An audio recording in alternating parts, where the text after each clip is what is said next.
자, 안녕하세요. 정기철입니다. 지금 제가 겨울 방학이어서 어제 오늘 영상을 몇 개 촬영하는지 모르겠는데, 방학 때 많이 뽑아둬야 됩니다. 학기가 개강을 하면 이것저것 일이 많으니까요. 그래서 최대한 빨리 1권에 관련된 영상을 다 촬영하고 2권 집필하는 것도 방학 동안에 마쳐야 됩니다. 좀 서둘러야겠죠. 근데 지금 코딩으로 배우는 인공지능 수학, 지금 이제 3장 함수 파트 하고 있습니다. 함수 파트 하고 있고요. 관련 책은 yes24에서 구입을 할 수 있고요. 오늘은 3장 중에서 함수의 종류를 한번 살펴보겠습니다. 오늘 본격적으로 이제 3장을 들어가는 셈인데, 오늘 그 중에 이제 대수함수 조금 들어갈 수 있을 것 같네요. 자, 보시죠. 함수의 종류. 함수 그 당식을 구성하는 그 식의 연산의 종류에 따라서 좀 굵게 해야겠네요. 종류에 따라서 잠시만요. 굵게 어떻게 하지? 오케이. 대수함수가 있고요. 초월함수라는 게 있습니다. 대수함수는 그 함수가 사칙 연산, 덧셈, 뺄셈, 곱셈, 나눗셈, 그리고 거듭, 제곱, 연산으로 구성된 함수를 말하고요. 그렇지 않은 함수를 초월함수라고 합니다. 저도 사실 초월함수라는 단어를 이번 교재를 작성하면서 사실 처음 들었던 단어인데, 대수함수와 초월함수, 그 이외에 다른 형태의 함수가 있는 것 같은데 지금 거기까지가 우리의 대상은 아닌 듯합니다.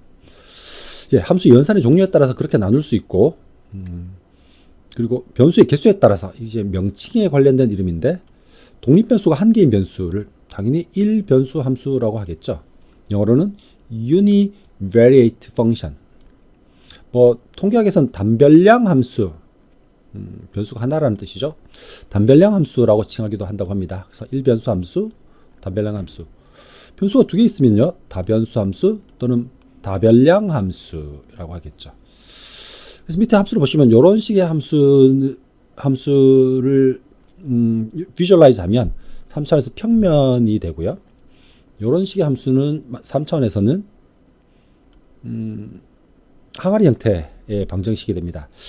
이게 지금 이제 함수 형태니까 지금 착각하시면 안 되는 게, 여러분이 x제곱 더하기 y제곱은 예를 들면 10이다 라는 원의 방정식이죠. 2차원에서요. 얘는 방정식이고요. 얘는 함수입니다. 그러고 보니까 제가 지금 여기서 방정식이라고 하는군요. 평면의 함수입니다. 그죠?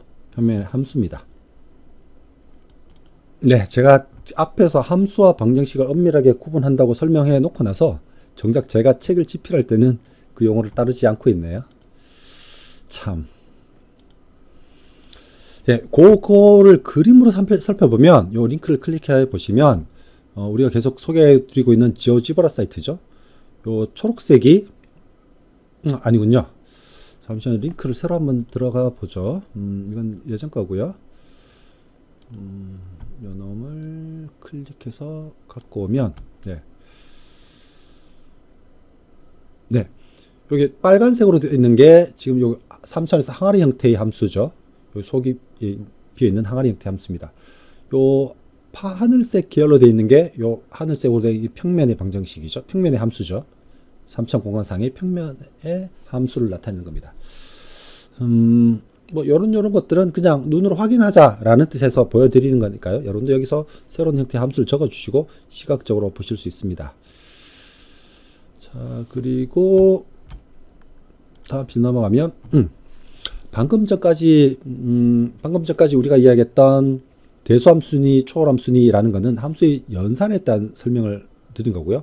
함수가 가지고 있는 어떤 모양에 따라서도 좀 나누어 볼 수 있습니다. 그 중에 단조 증가 함수라는 게 있어요.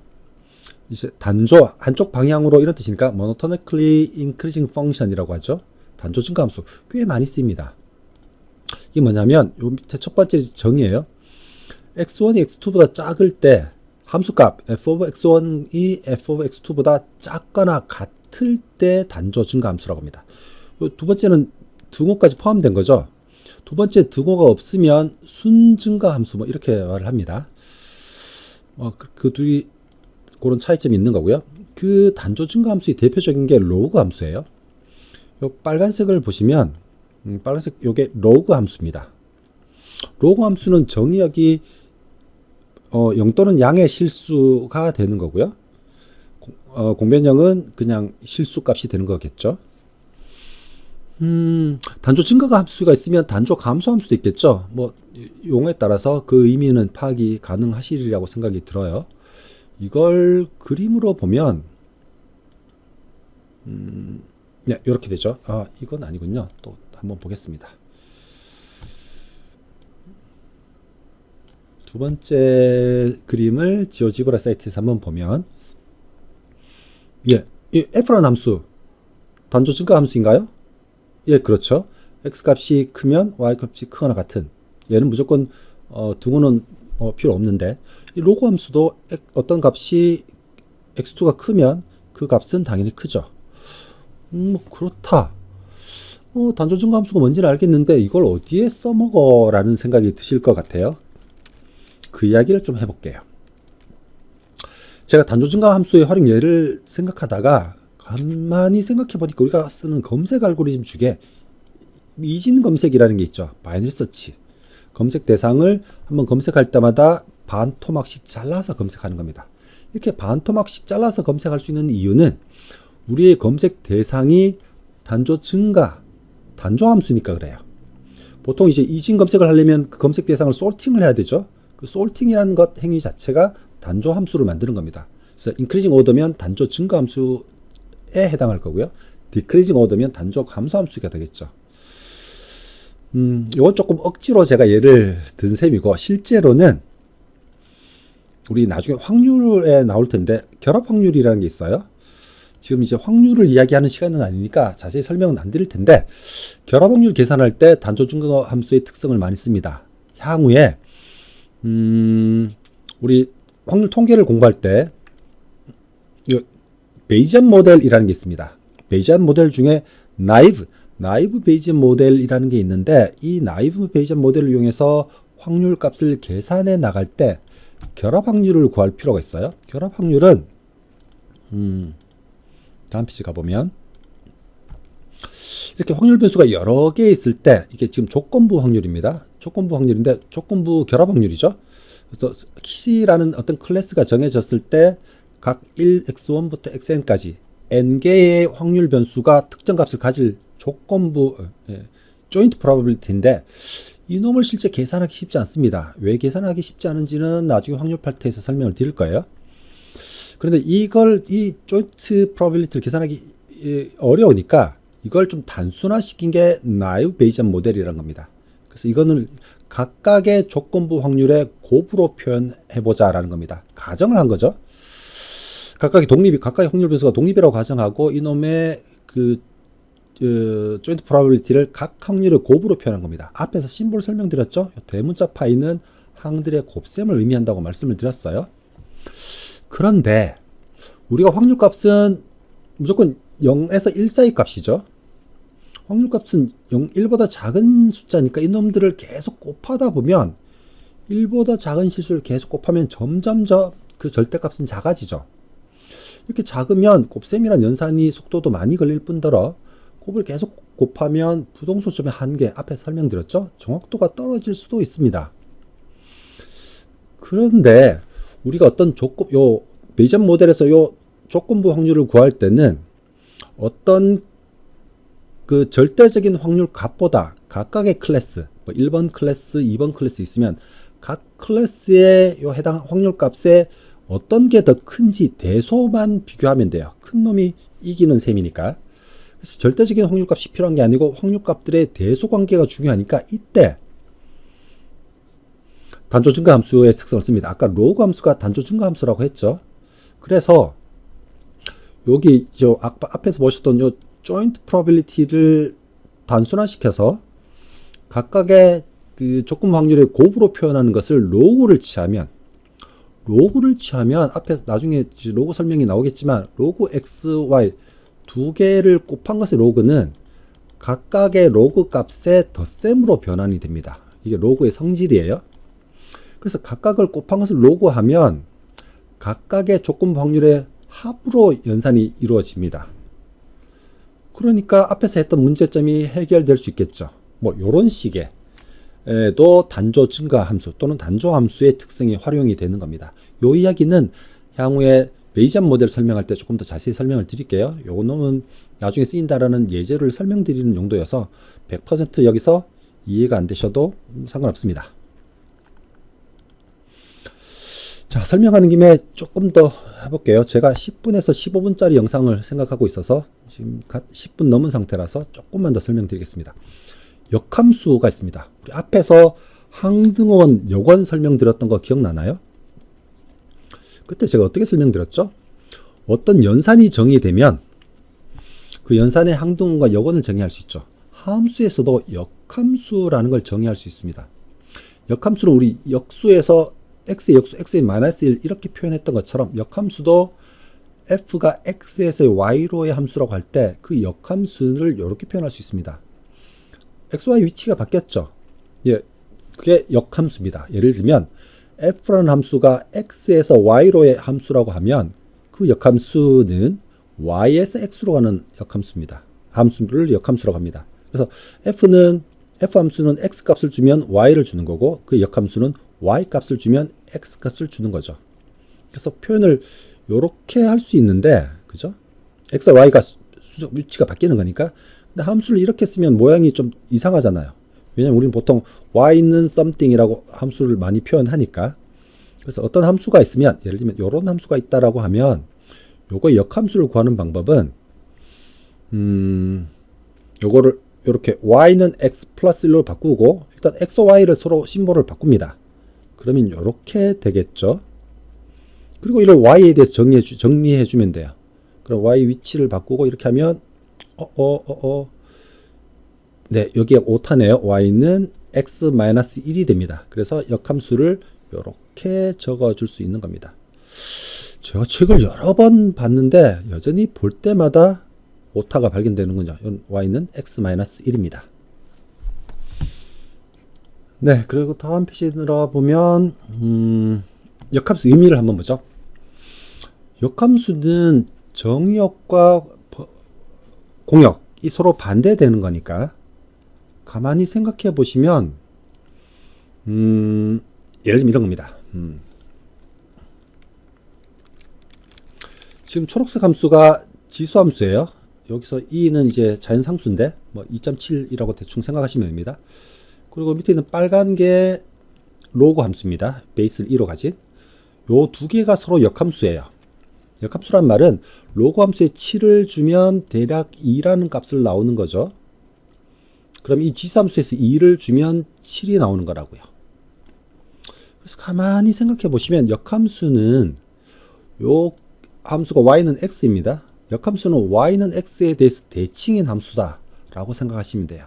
어차피 함수 입장에서 이 x축이 정의역이라고 치고 y축이 공역이라고 치면 함수는 정의역에 해당하는 공역값, 즉 값을 주는 거죠. 이 정의역과 공역이 바뀌었으니까 그 반대로 생각하시는 거죠.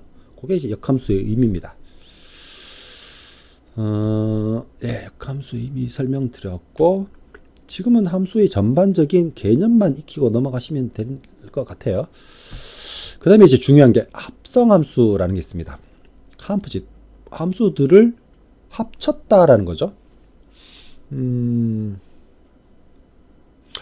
나중에 이야기하겠지만 인공신경망에서의 각각의 노드들의 연산이 함수로 표현돼요. 그리고 신경망의 레이어 층이 여러 층이 되겠죠. 그래서 신경망 층이 여러 층이라면 각 층마다 어떤 함수를 수행한 결과를 다음 함수에 넘겨주고 하는 거라고요. 그러면 함수를 여기서 이제 5번의 함수를 거치는 거잖아요. 이게 합성하는 겁니다. 그래서 예를 들면 두 개의 함수 f 함수와 g 함수가 있을 때 이렇게 표현하거나 이렇게 표현할 수 있습니다. 이렇게 표현하면 어떤 x에 대한 값에 대해서 g라는 함수를 먼저 연산하고 그 결과를 f 함수로 넣는다는 거예요.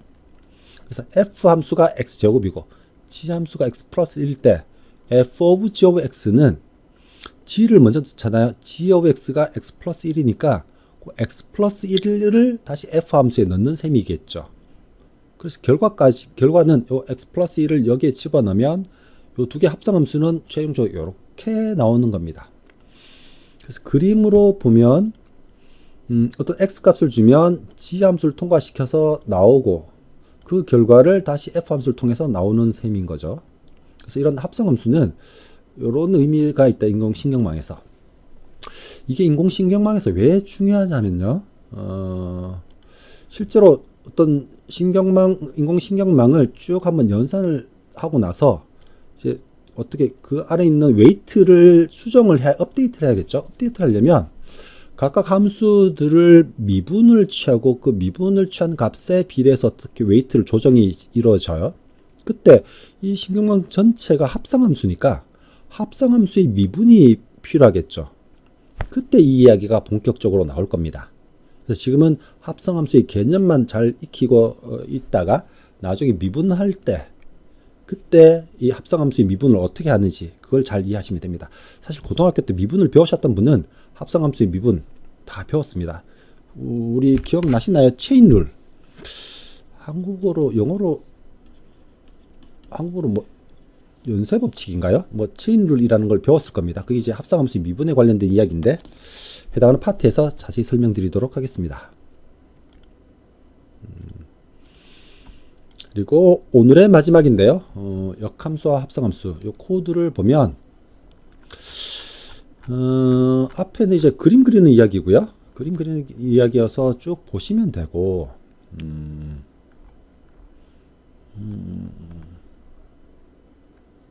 뭐 합성함수도 파이썬에서는 파라미터로 함수를 넘겨줄 수 있으니까 그래서 어떤 x라는 파라미터를 받는데 두 개의 함수를 받아서 a 함수를 먼저 계산하고 그 결과를 b 함수에 적용시켜서 합성함수를 만드는 과정을 보이는 겁니다. 그래서 g 함수가 이렇게 되고 f 함수가 이렇게 될 때 요 놈을 이렇게 되는 거죠. 이렇게 되면 a 함수를 먼저 계산하는 겁니다. 요 합성함수를 파이썬 코드로 어떻게 구현하는지를 설명한 거니까 요 예제를 통해서 한번 파이썬 함수에 대한 개념도 익히셨으면 좋겠습니다. 물론 파이썬의 함수가 뭐 우리 수학에서 함수하고 다른 거긴 하지만 뭐 의미적으로는 통할 것 같습니다. 자, 여기까지가 오늘 영상이고요. 다음 시간에는 본격적으로 대수함수가 어떤 게 있는지 그리고 쭉 넘어가면 뭐 인공신경망과 함수가 연결 어떻게 되는지 이런 내용으로 조금 더 구체적인 함수의 활용에 대한 이야기가 나올 것 같습니다. 예, 오늘도 수고 많으셨고요. 저 아직도 기다리고 있습니다. 우리 질문 카페 아무도 올라온 글이 없다. 전기철만 썼다. 예, 여러분의 답장 기다리고 있겠습니다. 수고 많으셨습니다.